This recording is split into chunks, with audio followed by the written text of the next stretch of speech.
네, 새로 전해진 내용에 대해서 스튜디오에서 다시 한번 이야기 나눠보겠습니다. 정운채 전 해군 해남구조대장 손수호 변호사와 함께합니다. 먼저 대장님, 계속해서 새로운 내용이 들어오고 있는데 가장 최근에 들어온 내용, 수색 현장에서 그러니까 사고가 난 지점에서 추가로 시신을 인양하는 것 같다는 소식 전해드렸고 실제로 이게 맞다는 내용 브리핑으로 보고 오셨습니다. 헝가리 측에서 수습한 이 선박 시신이 선체 창문과 문 사이에 여기에 끼어 있었다 이런 설명인데요. 지금 어떤 상황으로 좀 추정이 되십니까? 제가 조금 전에 설명을 드렸다시피 지금 저런 경우에 우리가 확인할 수 있는 정황으로 판단할 수 있는 것은 거의 대부분 저런 경우는 선체에 있었던 사람이다. 다만 외부 갑판상에 있다가 저런 상황까지 왔는지 선체 내에 있다가 저런 상황까지 왔는지는 우리가 정확하게 판단할 수 없지만 그 당시에 사건 상황을 정황을 분석해 보면은 배가 완전히 옆으로 넘어졌습니다. 선체 외부 갑판에 있다가 저렇게 될 수는 거의 없습니다. 그렇다면 이런 경우는 선체 내부에 있다가 지금 이제 부상을 하면서 또 유속에 밀리면서 창가에 걸릴 수도 있고 제가 아까 말씀드렸죠. 천장에 붙어 있을 수도 있고 혹은 출입문에 걸릴 수도 있다. 그 중에 하나의 경우다. 이렇게 이해를 하시면 될 겁니다. 네. 대장님 아까 그리고 그 현장에 나와 있는 우리 김대겸 기자가 새롭게 들어온 전해진 내용이라고 이야기를 해준 게 오늘은 이제 수중 수색을 오늘까지 하고 내일은 이제 헝가리 측 잠수사들과 함께 선체 인양 준비 작업을 한다고 하는데 어떤 준비를 하게 되는 겁니까?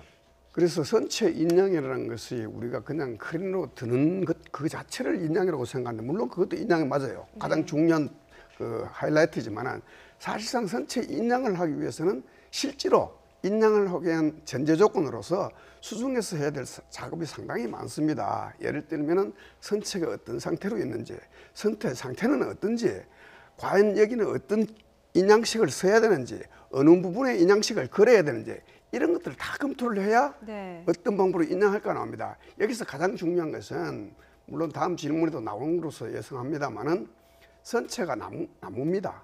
그리고 선체가 오래됐습니다. 자, 이럴 경우에 가장 중요한 것은 뭡니까? 우리가 어떤 결색 자재를 쓰느냐는 겁니다. 여기 만약에 철선으로 된 자재를 쓰면 어쩌면은 철선에 장력이 미치면은 선체가 그대로 찢어질 수가 있다는 겁니다. 그래서 이럴 때 가장 많이 쓰는 것이 우리 구조 전문 부대 같은 데서는 아주 탄력도 좋으면서 그러면서 부드러우면서 장력이 센 그런 로프를 사용합니다.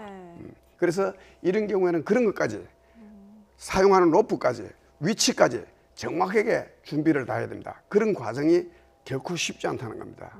그런데 이제 저분들은 빨리 그런 쪽으로 해서 인양을 쪽이라고 우리는 그 전에 실종자 수색을 먼저 하자는 큰 차이인데 제가 오전에 방송할 때도 말씀드렸지만은 어차피 저쪽에서 하는 문제인데 우리가 그래도 마지노선으로 지켜야 될 것은 적어도 실종과 유실되지 않도록 그런 부분은 우리가 충분히 강력하게 얘기도 하고 만약의 경우에 그래도 저들이 강력하게 그것마저 못하게 한다면은 그럼 후속 대책이라도 써야 돼. 무슨 얘기냐? 인양하다가 보면은 유실될 가능성에 대비해서 인양하고 난 그 자리를 다시 정밀 탐색을 한다든가 인양할 때 흘러갈 방향에 대해서 미리 스탠바이를 해서 확인을 한다든가 심지어는 이런 작업까지 우리는 준비를 하고 있고 제가 알 때는 현장에서 그런 대비도 하고 있을 것이라 생각합니다. 전 기다리던 실종자 발견 소식을 계속해서 전해드리게 되는데 참 생존 소식으로 전해드리면 좋겠습니다만 안타까운 상황입니다. 지금 선체에서 계속해서 좀 발견 소식이 들려오고 있는 것 같은데 인양 작업을 예정대로 진행을 해도 되는 건지 잠시 미루고 선체 수색을 조금 더 해보면 안 될까요? 그래서 어쩌면 지금 현재 선체 쪽에서 우리 시신이 발견된다는 것은 다시 말하면 우리 헝가리 쪽에 수색을 좀 더 해보자 내지는 선체 수색을 해보자 하는데 또 명분을 살 수가 있는 겁니다. 왜냐하면 계속 발견이 됩니다. 이래 되면은 헝가리 측에서도 계속 막무가내로 인양 문제를 하기가 좀 어려워질 겁니다. 그래서 제가 볼 때는 이런 것을 잘 활용을 해서 저쪽 팀하고 협의를 해서 필요하다면 우리가 안전 조치를 하고 할 테니 해서 좀 수색을 더 해보는 것이 우리 현장에 있는 사람들도 마찬가지고 우리 대한민국 모든 국민들은 그렇게 되기를 바라고 있을 겁니다. 네. 국제적으로 이런 문제가 발생했을 때 우리 국민은 우리 정부에 이런저런 요구를 할 수가 있겠지만 수색을 조금 더 해달라, 더 노력을 기울여달라 노력을 할 수 있겠지만 외교적으로 협조를 구해야 되는 이런 상황에서는 어느 정도 선까지 우리 정부에서 요구할 수 있을까요? 실제로 지금 헝가리 영토 내에서 발생한 일입니다. 따라서 헝가리의 그 영토 곳권이 미치는 범위예요. 따라서 외교적인 협조 요청은 가능할지 몰라도 헝가리 당국이 결정을 해서 실행을 하는 데 있어서 그런 것을 막거나 또는 그런 방향을 바꾸기는 어려운 상황이거든요. 따라서 그런 권리와 권한이 있는 것은 아닙니다. 다만 외교적인 부분의 노력을 통해서 헝가리와 이제 성실하게 이제 그 긴밀하게 협조하면서 우리 국민들 그리고 우리 이제 그 실종자 그리고 희생자 가족들 유족들이 원하는 방향을 최대한 관철시키는 것이 현실적인 외교상의 목표가 아닐까 싶습니다. 네.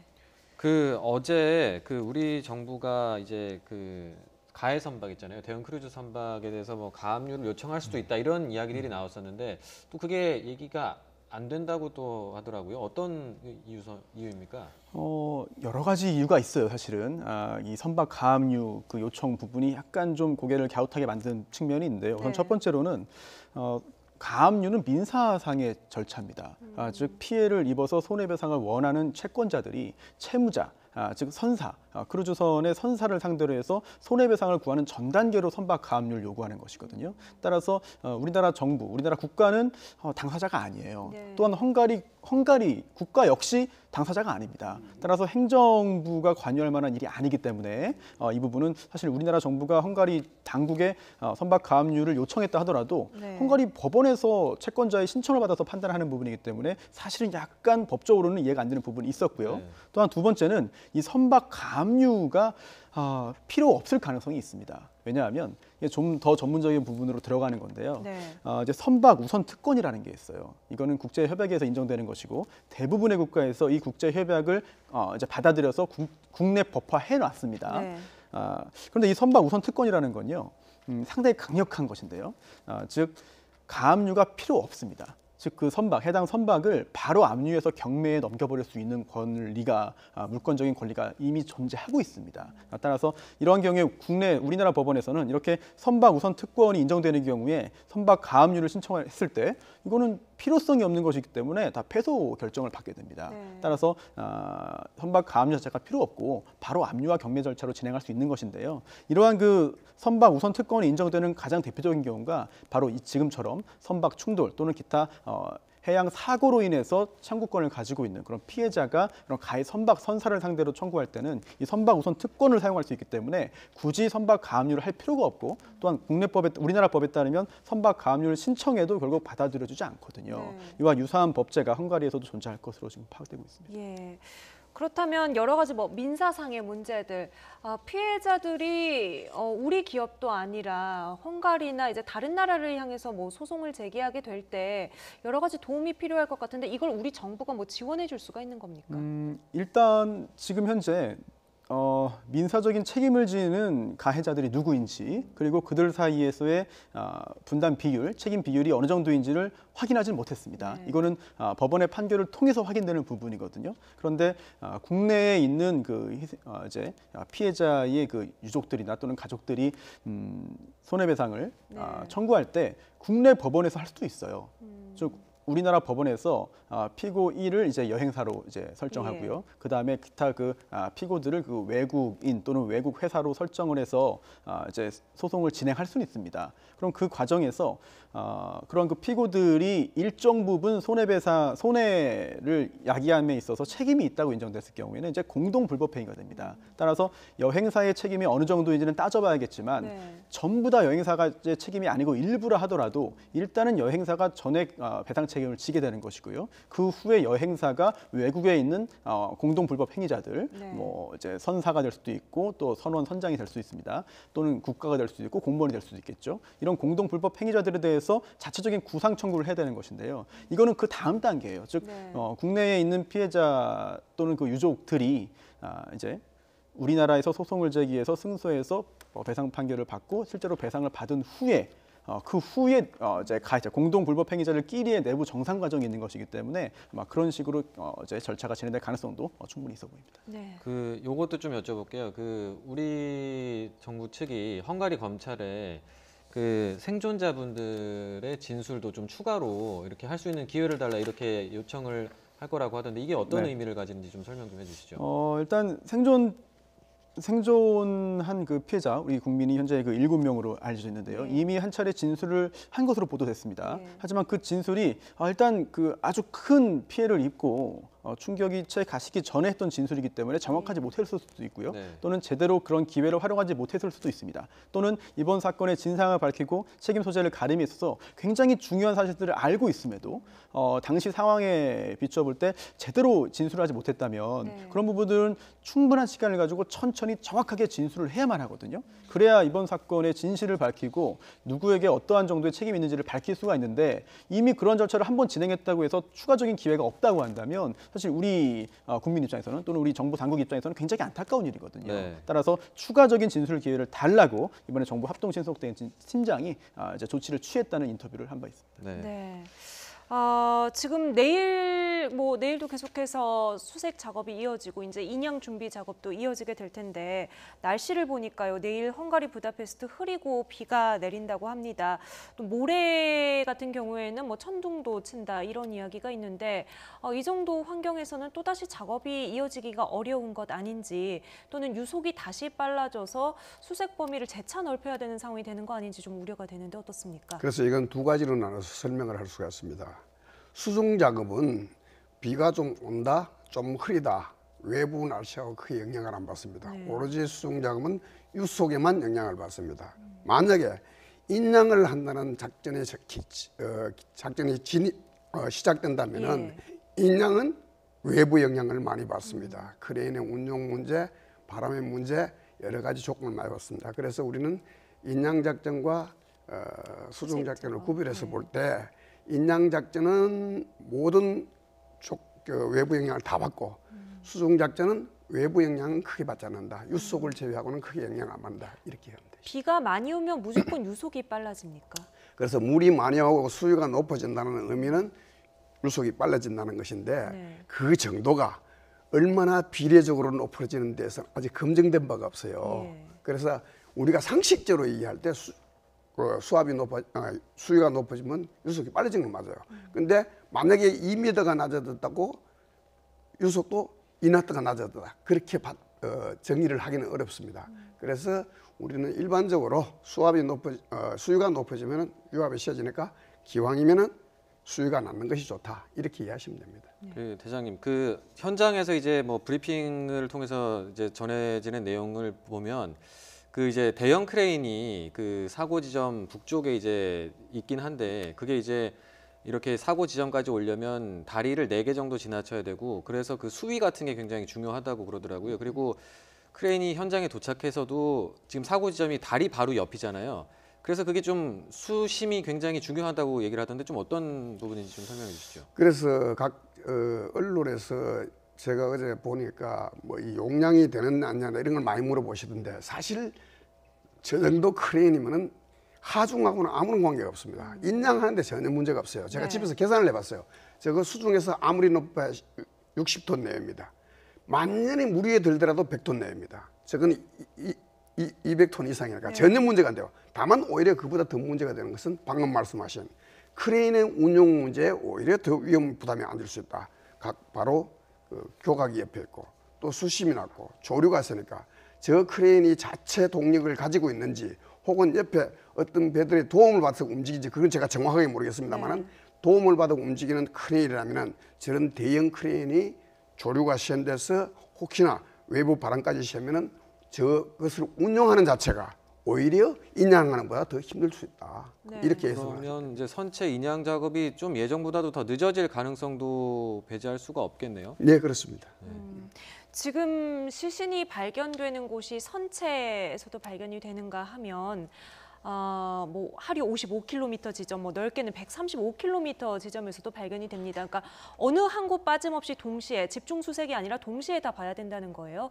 인력의 한계가 있을 텐데 어떤 방식을 취해야 가장 효율적일까요? 그래서 우리가 뭐 좀 막연하게 말씀을 드리면은 많은 세력이 많은 곳에서 하면 좋겠지만은 네. 우리가 그것은 이상적인 것이 현실적으로 불가능하지 않습니까? 또 언제까지나 그렇게 올인할 수는 없지 않습니까? 그래서 제가 어제도 말씀드렸지만은 그 올인하는 시점이 언제냐? 바로 지금이라는 겁니다. 네. 시신이 뜨기 시작할 때라는 겁니다. 이때는 물 위에 있는 모든 세력을 가용한 세력을 다 동원해야 되고 범위도 넓혀야 되고 여기에 참여하는 세력들은 구제 전문가가 아니어도 된다는 거예요. 물속에 들어가서 잠수사만 들어갈 수 있어요. 네. 우리에는 일반 시민도 볼 수 있는 거예요. 네. 그래서 이런 것들이 시민도 협조도 받고 다 하고 그다음에 물속에도 왜 지금이 하이라이트냐? 이제 바로 시신들이 움직이기 시작한 시점이랍니다. 그래서 지금 막 발견되고 있지 않습니까? 네. 그때 이때를 놓치면 안 된다. 그래서 수중이든 수상이든 올인할 때가 바로 지금 이 순간이다. 무한정 가는 건 아니다. 대신 이것은 32시간 이내에 끝납니다. 네. 그래서 그 전에 해야 된다. 벌써 24시간 좀 지나지 않습니까? 그 혹시 이런 선박 사고가 있을 때 그 수중 수색을 뭐 며칠 정도를 하고 이후에 수상 수색을 한다든지 뭐 이런 뭐 날짜를 정해놓은 매뉴얼 같은 게 있나요? 보통? 그런 건 특별히 없습니다. 왜 그런 게 없느냐면은 이 수상하고 수중하는 완전히 별개의 문제입니다. 수중의 작전을 하고 수상의 문제는 물론 인양이라는 작업을 거칠 때는 수중 수상이 다 팀워크를 이뤄서 하지만은 실질적으로 우리가 구조 작전을 할 때는 수상과 수중 완전히 별개 문제입니다. 그러니까 네. 의지가 있고 여건만 된다면 그렇습니다. 계속 어쨌든 할 수 있는 예, 건데 그렇습니다.